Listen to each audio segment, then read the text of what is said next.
Welcome to our Kitchentale! Ngayon po, tayo ay magluluto ng chicken barbecue.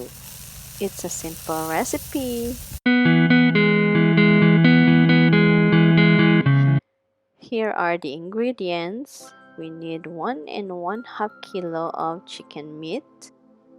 As you can see po, may mga slits yung chicken meat upang manuot po lalo yung recado. Mamaya pong i-marinate natin ito. Then 1/4 cup of lemon juice or more kung gusto ninyo. A 1/2 cup of soy sauce. Then a 1/2 cup of banana ketchup. Then 1/4 cup of olive oil or any other ordinary oil. A teaspoon of ground pepper. Ngayon po, gagawin natin yung procedure ng marination.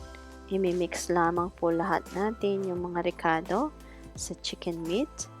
And then, we will set aside and chill it for about overnight. Much better.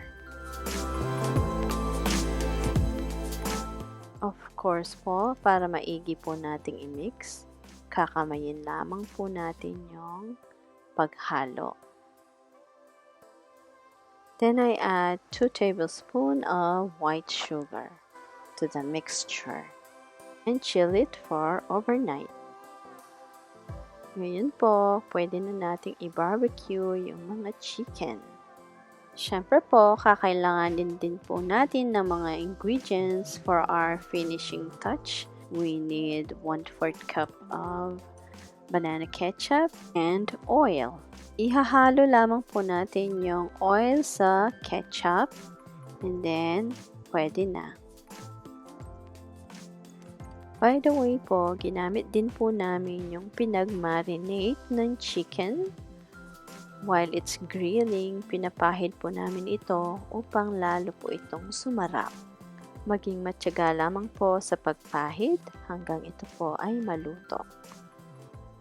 To give you an info about chicken, it is known for its protein benefits. It has a very little saturated fat, so it's good for the heart. Yan po, pwede na yung ating chicken barbecue.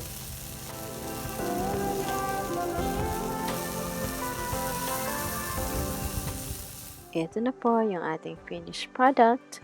Thank you for watching. God bless. Jesus loves you.